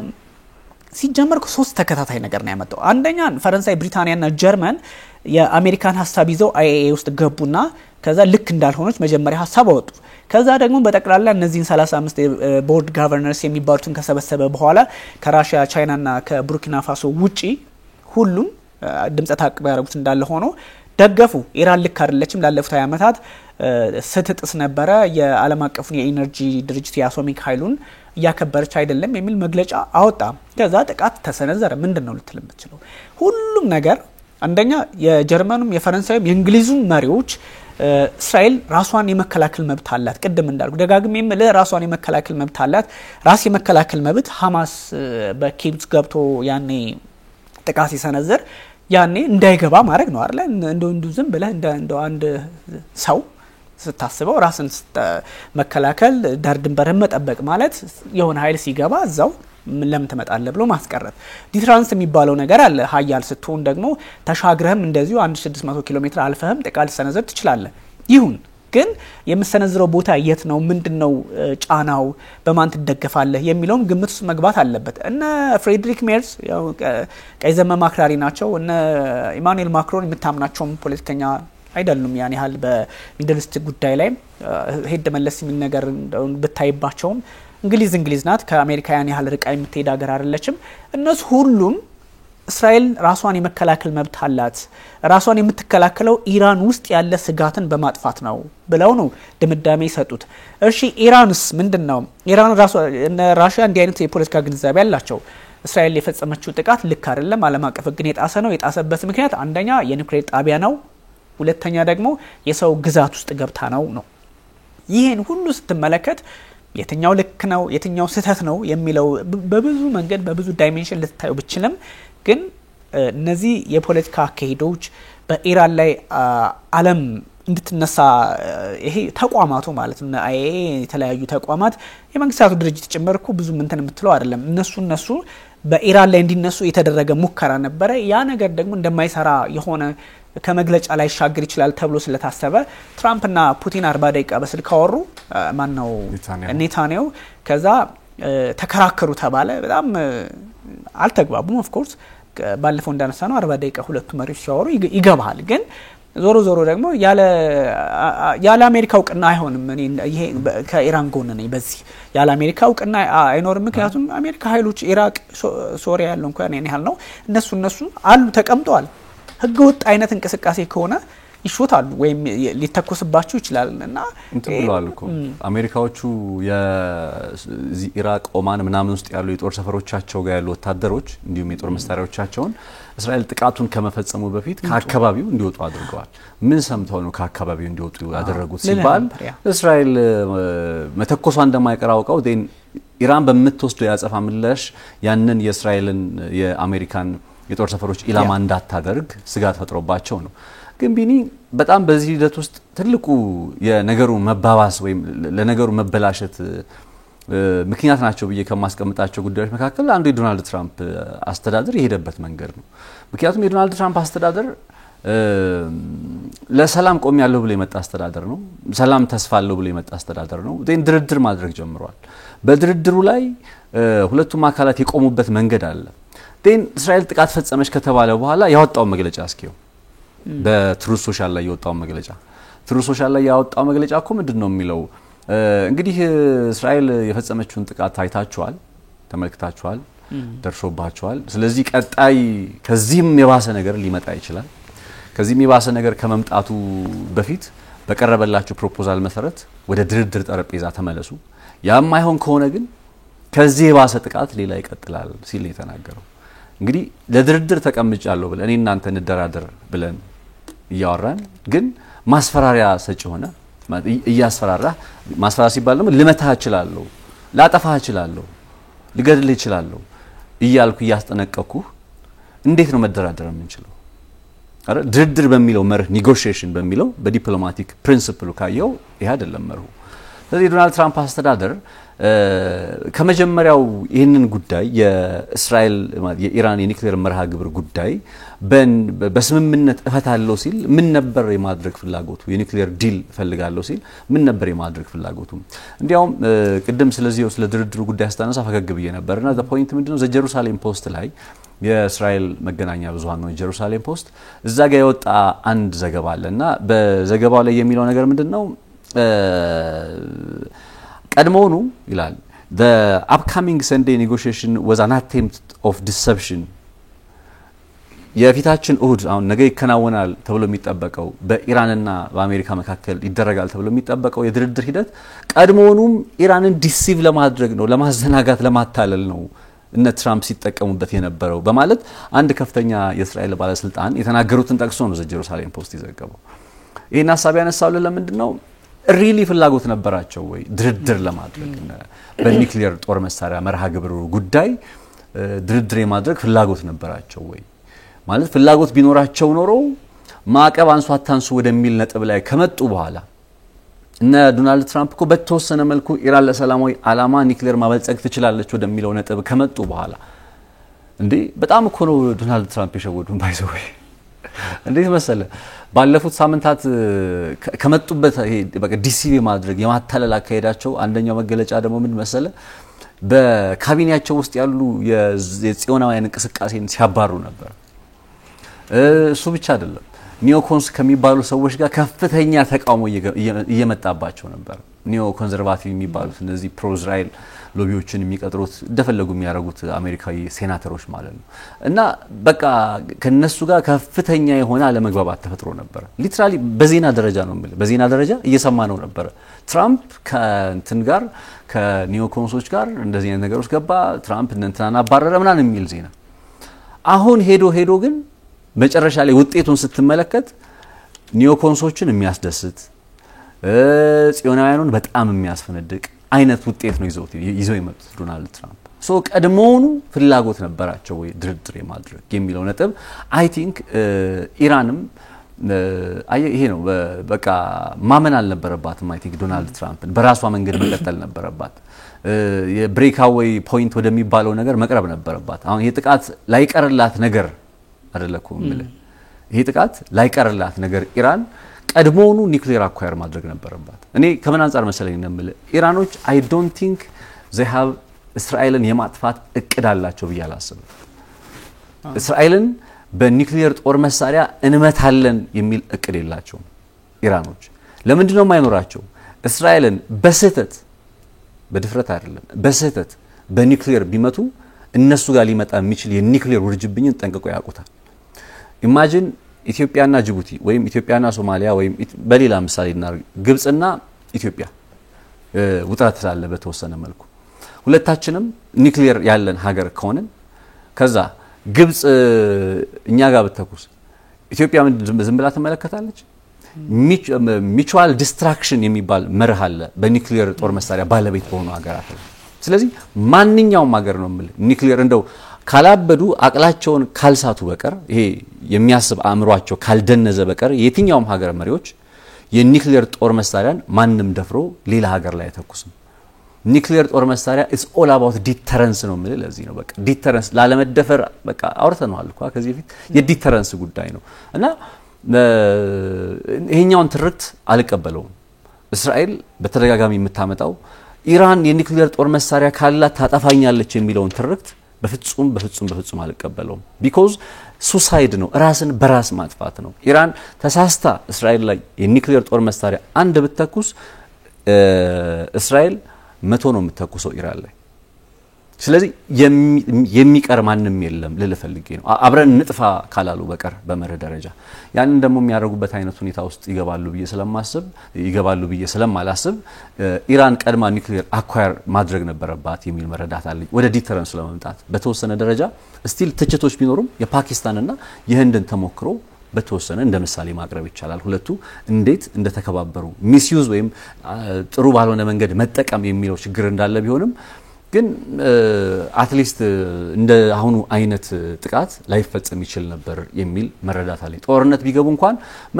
ቀይ መስመራቸውን ተከባብረው ልክ ፓኪስታንና ህንድ ጦርነት ሲጀምሩ ሁሉ አይታችኋል የማያልፏት ቀይ መስመር አለች። በእንደዛ ደረጃ ሆነው ሊቀጥሉ ይችሉ ነበር ብዬ አስባለሁኝና ሆነም ቀረም የዚህ አካሄድ ሁሉ መጨረሻ የበለጠ አስጊ የሚሆነው በቀጣዮቹ ጊዜያት የበለጠ ሀገራቱ ጥቃታቸው ቀጥሎ ወደ ኒውክሊየር ማብለያ ጣቢያዎች ይመጣ ከሆነ የኒውክሊየር ጣቢያዎችን የሚመታ እንደዚህ አይነት የሆነ መሄድ ከሆነ መጥቷል እኮ ግን ራዲሽን የሚያስከትል አይነት ጉዳት የሚመጣ ከሆነ እሱ አይ ቲንክ በጣም ከባዱ ነገር ነው ብዬ አስባለሁኝ። ከዚህ እንደውም እኮ ከዚህ በፊት ከነበረው የኢራኖች ፕሪንሲፕል ለኒውክሊየር ጦር መሳሪያ ያላቸው አመለካከት እንደምታውቀው ለልማት የሚነግሩን ብቻ ሳይሆን የተለያዩ ፕሪንሲፕሎችን ከእምነትም ከምንም አንፃር ያነሱ ሲነግሩን የነበሩትን ነገሮች ስንመለከት ይሄኛውን ነገር የመታጠቅም ፍላጎቱ እንደሌላቸው ያሳይ ነበር እስካሁን በነበረው ሂደት። ከዚህ በኋላ ባለው ሁኔታ ግን ቅድም እንዳልከው ነው ሞር በቃ ወደ ኒውክሊየር እያቀረቧት ነው አሁን በዚህ ጥቃት ናታንስ ተመተዋል ኢስፋሃን ምናምን ባሩት ቦታዎች ተመተዋል። ኦፍ ኮርስ ተመቱ እንጂ ሌሎች አካባቢዎች ላይ ኒውክሊየር የለም ወይ እዛ አካባቢ ያለው ወድመዋል ወይ የሚለው እንዳለ ብዙ ጥያቄ ያለበት በመሆኑ ከዚህ በኋላ እንዲያውም በትክክል እስራኤል ለኢራን ስጋቷ መሆኗን ያረጋገጡበት አጋጣሚ ካንዲ አይል 3 ተናንተም ጭምር ስለተመለከቱት ከዚህ በኋላ ያለው ነገር ኒውክሊየር ጦር መሳሪያ ለዲትራንስ ኒውክሊየር እስራኤል የሆነ ነገር ብታረግ እኛ መልሰን ጥቃት ለመሰንዘር ወደ ሌላ አይነት ምዕራፍ ሊገቡ እንደሚችሉ በግልጽ ያስቀምጣልና እንዳልከው ዶናልድ ትራምፕ በጣም እንደመጡ ያው እንደምታስተውሰው እና ባይደን ሚድልስት ላይ በነበራቸው አቋም ብዙ ጥያቄ እነሳባቸው ነበር። ያው ሞርንትናቸው ቢባልም የሩሲያ ዩክሬን ጦርነትን በተመለከተ የሚያራምዱትን አቋም ከሳቸው በጣም ሪቨርስ አድርገውት ነበር። በጣም ሁሉን ነገር ቀይረውት ነበር። በተቃራኒው መሄድ ጀምረው ነበርና ዓለም በዛ ልክ ተስፋ ጣለችባቸው። ሚድልስት ላይ ሰላም ያመጣሉ ጀምሮት ነበር እኮ የጋዛውንም ጉዳይ እሳቸው ብዙ ለውጦች አሳይተውን ነበር። ኢራንና አሜሪካ ሊደራደሩ ነው መደራደር ጀምሮ 5 ዙር ሄዱ ጥሩ ነበር። ከዛ ዩክሬንና ሩሲያ ላይም ገቡ። አሁን እኮ የዩክሬንና የሩሲያንም ጉዳይ ጥያቄ ውስጥ ታስገባለ። ምንም ተስፋ የለኝም ባይዘው እነ ፕሬዝዳንት ቭላድሚር ፑቲን ከዚህ በኋላ ይቅርታ ቢኒ ምንም ተስፋ የለኝም እነ ፕሬዝዳንት ቭላድሚር ፑቲን ለዚህ እኮ ነው የሙጥኝ ያሉት በሆነ ጉዳይ ላይ ምንም አይነት ፍላጎታቸው እንዲህ አይሉም። እነ አያቶላ አሊ ሀምኒ ቅድም ባነሳው ለመርሃቸው በተለያየ አጋጣሚ እንደው ካለባቸው ጫናም ጉዳት ደርሶባቸዋል በሳንክሽን ምናምን ከሱ አንፃር ለመለሳልስ ሞክረው ነበር። ግን አሁን ደግሞ የእስራኤል ጥቃት የሚያሳየው መንገዶችን በሁለት አማራጭ በድርድርም ከሆነ መልካም ነው ካልሆነም ደግሞ መመታት አለባት የሚል ፕሪንሲፕል እንዳላቸው ያሳያልና ትራምፕ አታላይ ናቸው ወይስ አይደሉም የሚለው ደግሞ የሆነ የሚገለጹልን ነገሮች በደንብ ይኖራሉ። ምክንያቱም የመጡባቸው መንገዶች አንዳንዴ እኮ እንትን ከሆነ ሪቮሉሽን ሲነሳ በሆነ ጉዳይ ላይ እዛ ሪቮሉሽኑ ሙድ ላይ ስትሆን እኮ አታውቀውም አብረህ ነው ጎርፉም ምኑም ሊወስድ የሚችለውና ከዛ ሁለተኛው ሶስተኛው ዙር ላይ ነው በተወሰነ መጠን የሚገባህና ስለዚህ አሁን ከባይደን የተለየ መካከለኛው ምስራቅ ላይ ምን አላቸው ትራምፕ ብትል የትራምፕ መሳሪያ በድርድር ስም ዳርት ኦፍ ዲል መጽሐፍ ደራሲ ናቸው እንደምትለው አይነት ነገር እኮ ነው በድርድር ስም የባይደንን አቋም ድጋሚ ማሳየት ማንጸባረቅ ነው። እንደውም እኮ የኢራን ፖለቲከኞችና አባስ አራግቺ ሐሳብ ሲሰጡ ነበር። ምንድነው ሐሳባቸው? አሜሪካ የመጀመሪያው ዙር ላይ የሁለተኛውም ዙር ላይ እስከ አምስተኛው ዙር የነበራትን አቋም የኒውክሌር ጉዳይ በተመለከተ የነበራትን የድርድር አቋም ድጋሚ በስድስተኛው ዙር ይዛልን መጣች። ስለዚህ ምንድነው አዲሱ ነገር የሚል ጥያቄ ነው ያነሱትና አዲስ ነገር የማይጠበቅበትን አኬድ እየፈጠሩ ነው። ግን በጠቅላላው የሚድል ኢስት ጉዳይ ሜቢ ወታደራዊ መፍትሄ እንደማያስፈልገው ግልጽ ነው። እንዳልከው የኔታንያሁ ትልቅ ምክንያት አሁን እኮ ይሄውላችሁ ለእስራኤል ህዝብ ምንድነው የሚሏቸው ባይዞይ ለአይሁድ ህዝብ ነው የሚሉት እንጂ ይሄ ዝም ብሎ ሄዶ እስራኤላዊ ሆኛለሁ ብለ እንትን ስላልክ ምናምን አይደለም። በቃ ለአይሁድ ህዝብ ያለ ነው አይደል መግለጫ የሚሰጡት ጠቅላይ ሚኒስትር ቤንያሚን ኔታንያሁ። ስለዚህ ሁሉም እንትን ሊል ይችላል። እዛ ውስጥ አረብ አለ፣ እዛ ውስጥ ብዙ ማንነቶች አሉና ያን እንኳን ኮንሲደር ያላረገ ነውና ስለዚህ ጥቃት መሰንዘሩ የሚያመጣውን ኮንሲኩዌንስ አያውቁትም ማለት ሳይሆን ሁለቱም ያውቁታል። ስለዚህ አሁን ኢራን ጥቃት ሰነዘረች አይታችሁታል። ኒውክሌር ብትታጠቅ ደግሞ ይሄ ሁሉ ሚሳኤል ወደ ኒውክሌር ነው የሚቀየረው ወደ ዲስትራክሽን ነው። ባይዞ አስቸጋሪው ነገር ኒውክሌር ነው። አየር ላይ ብታከሽፍ አይረንዶም የፈለገ እስራኤልን ፕሮቴክት ቢያረጋት ከከሸፈ ኒውክሌር በከሽፍም ኒውክሌር ፈነዳ ነው። ራዲዬሽን የምንለው እሱ አይደል? የትም ቦታ ብታፈነዳው እንደ ኒውክሌር አንድ ቀን ቆይ በኒውክሌር ጦር መሳሪያ ጉዳይ ላይ ዘርዘር ያለ ነገር ማለት ይሄ በቃ በደንብ ኮምፓይል የሆነ ነገር ይዘን መጣለን። በጣም ከባድ ነው። ሶ ሄዶ ግን ቅድም አንድ የስራ ባልደረባችን መጥቶ አንድ ጉዳይ እየነገረን ነበር ስለ እንትን አይደል ስለ የእስራኤል ጠቅላይ ሚኒስትር ቤንያሚን ኔታንያሁ ኢራናውያን በአገዛዙ ላይ እንትን ተቃውሞ እንዲያስነሱ ጥሪ ያቀረቡ የሚል ነገርና አይ ቲንክ ይሄኛውን ወደ መቋጫ ብናደርገው በየስላሰብኩ ነው። ወትሮ ምንለው ነገር ነበር የጠቅላይ ሚኒስትር ቤንያሚን ኔታንያሁ አስተዳደር ኒውክሌር ጉዳይ በላይ ምናምን በጣም የሚያስጨንቀው የአያቶላህ አስተዳደር ኢራን ውስጥ መኖሩ ነው የአያቶላህ አስተዳደር ነው የሚለውን ሐሳብ እናነሳ ነበርና ቀድሞም በሶማሊያን ጨምሮ ባይዘው ከእነ ሶማሊያ እነ ሱዳን እነ የመን እነ ኢራቅ እንደዚህ እነ ሊቢያ እነዚህ ሀገራት ሆኖ አጠቃላይ 7 ናቸው በመካከለኛው ምስራቅ እንዲሁም በምስራቅ አፍሪካ ቀንድ ላይ ያሉ 7 ሀገራት የጠቅላይ ሚኒስትር ቤንያሚን ኔታንያሁ ፕሮጀክት ሆነው ሪጅም ቼንጅ ያስፈልግባቸዋል። እነዚህ ሀገራት የእስራኤልን እንትን ሀገርነት ጉዳይ የማይቀበሉ ናቸው። ስለዚህ በእነዚህ ሀገራት ላይ የአገዛዝ ለውጥ መደረግ አለበት የሚል ፕሮጀክት ነድፎ ገና early 1990s ላይ ከ1990ዎቹ መጨረሻ ጀምሮ መጽሐፋቸው ላይም ጭምር ተጽፏል። ባይዘው የተቀመጠ ሐሳብ አለ። እነዚህ ሀገራት ላይ ሪጅም ለውጥ ያስፈልጋል ተብሎ አሁን ጠቅላይ ሚኒስትር ቤንያሚን ኔታንያሁ ከሞላ ጎደል ኢራን ስትቀር በተቀሩት ሀገራት ላይ ባንድም በሌላ መልኩ ሶማሊያ ክሪፕልድ ነች፣ ሱዳን፣ የመን፣ ኢራቅ ሪጅም ቼንጅ ተደርጎ ተስፋ ያላት ሀገር መስላለች። ሊቢያ ክሪፕልድ ነች። ሶ ሶሪያ አሁን እንደምንም ብለው አገዛዙን ለወጡትና እስኪ እናያለን እስኪ ተስፋ ካለና ከሌለ ማለት እንደው ከሆነ ከለውጥ አንፃር ሶሪያም እንደምታየው ነው። ስንት አመት ሙሉ እርስ በርስ ጦርነት የምትቀረው ኢራን ነበረች። ኢራንን ፕሪቴክስቱ ያው በኒውክሌር ጦር መሳሪያ ጉዳይ አድርገው እንዲገቡ ከዛስ ግን ኢሚዲየትሊ አሁን ሚሉት አለ አይደል እና ፑቲን ላይ መኮ ምናምን ይሉታል ይሄን ሐሳብ በቃ እነዚህ ሰዎች ትክክለኛ በእነሱ ስህተት ነው የመታናችሁ ኢራናውያንን የሚሉት እነ ኔታንያሁ እኛ ፈልገን ሳይሆን በጣም ምጸቱ ማለት ነው እኛ ፈልገን ሳይሆን በእነ አያቶላ ስህተት ነው እነሱ ናቸው እንድናደርግ ያስገደዱን የሚል ሐሳብ ነው የሚያነሱትና ስለዚህ እነ አያቶላህን ከስልጣን አስወግዱ ሪጅም ቼንጅ ማለት ይሄ ያልሆነልንም ነው ሪጅም ቼንጅን አንደኛው ፑሽንግ ፋክተር ከውስጥ ነው የምታመጣው ከቻልክ ተቃውሞ ተነስቶ ከውስጥ ሊቢያ ላይ የውስጥ የእርስ በርስ ጦርነት ምናምን እንዲ ነው የምታመጣው ከሆነል እንደንትና እንደነ ማነው ሶሪያ ውስጥ ገብተ የራስን እንትን ደግፍ አምጥተ ግን እንደዛም ለመደገፍ የሆነች አለመግባባት የሆነች ጦርነት የእርስ በርስ ጦርነት ምናምን መነሳት አለባትና እንደዛ አይነት ነገር አስነሱ ነው ይያሉ ያሉት ሶ ያም ይሆን ከሆነ ግቡ ይሳካል ያም ማይሆን እስከሆነ ድረስ ግን እንዳልኩ ነው ኢራን ዛሬ የኒውክሌር ጦር መሳሪያ ብታራዝምባት እንዳልኩ ነው 2018 ላይ ስትወጣ የበለጠ ቀረበች ለኒውክሌር ጦር መሳሪያ ዶናልድ ትራምፕ ስምምነት ጥሎ ሲወጣ 2020 ላይ ቃሲም ስልማኒ ሲገደል የአይአርጂሲ መሪ እንዲያውም በብዙ ጥፍ ቀረበች አሁንም እንደዛው ነው ይሄን አይነት ጥቃት አደረሰባት ያውም ከተራሮች መካከል በሸለቆች ውስጥ ያሉ የኒውክሌር ማብለያ ጣቢያዎቿ ሙሉ በሙሉ አለመጎዳታቸው እየታወቀ እንዲህ ኢራን ተበረክርካለች ልትለም የምትችልበት ሁኔታ የለም ያስባለሁ እንግዲህ ነፂ እንደምታዩ ሳይንቲስቶቹና ጀነራሉና ብዙዎች ሳላሚ ነው የሚያቋቸውና እነዚህ ህይወታቸውን ያጡ ሰዎች ናቸው የጦር ጀነራሎች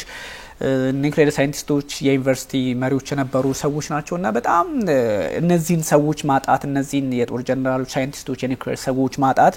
ለኢራን ወደፊት የመራመድ ጉዳይ ከዚህ ከኒውክሌር ኮንሰፕቱ አንፃር አስቸጋሪ ሊሆን ይችላል ካነሳ ነው የነ አያቶላ አሊ ሀምኒ ፍላጎታቸው ኒውክሌር መታጠቅ ነው አይደለም የሚለው እንዳለ ሆኖ ከዚህ ሁሉ እንግዲህ የነዚህን ሁሉ የኒውክሌር ማብለያና የጦር ቤዝ በመሰረትነት ሲያንቀሳቅሱ የነበሩ ሰዎች በማስተማሩም ሪሰርች ሴንተርስ ላይ በመስራት በጦሩ ላይ በመሳተፍ በጣም በርካታ ስራ ይሰሩ ናቸው እንደምታውቀው በእነዚህ ቤዞች ሁሉ እንግዲህ በተወሰነ መጠን ቀደም እንዳነሳነው ጥቃት ተሰንዝሯልና ይሄ ሁሉ ግምት ውስጥ የገባው ኒውክሌርን ታሳቢ ያደረገ ነው ሰዎቹን እንደምትመለከተውና ሁሴን ሳላሚ ህይወታቸውን ያጡበት ምክንያት እንግዲህ በእስራኤል ጦር ቀደም መጀመሪያ ላይ እንዳነሳ ነው ይሄ ሁሉ የመሳሰለ ኃይል በአንድ ምሽት ጥቃት በአምስት ጥቃት እንዴት ህይወቱን ያጣል ስንለው የነበረው አይነት ነውና እንግዲህ ጠቆር ብለው የተቀመጡት የኒውክሌር ሳይንቲስቶች መሆናቸውን ያው ሄድ መለስ ያረጋ የሚያሳየን ነውና እንግዲህ ብዙ ጥያቄዎች የሚነሱበት ነው ነፂ በስፋት እንመለስበት ይሆናል ተጨማሪ ነገሮች ስለሚኖሩ በቀጣይ በደንብ እንመለስበታለን ታንክ ዩ ነፂ የዛሬውን በዚህ እናጠናቀም አመሰግናለሁ ወደ ተመልካቾቻችን ተከታተሉት የነበረው የኤንቢሲ ዓለም አቀፍና የተለያዩ ጉዳዮችን አንስተናል በተለይም የእስራኤልና የኢራን ጦርነት ወዴት ሊያመራ ይችላል እንዲሁ የመካከለኛው ምስራቅ ውጥረት የኒውክሌር ጉዳይ በስፋት ዳሰነዋል እንደተለመደው ነጻነት ላቀውና ቢኒያም ካሴ አብራናችሁ ቆይታ አድርገናል ቸር ጊዜ ይሁንላችሁ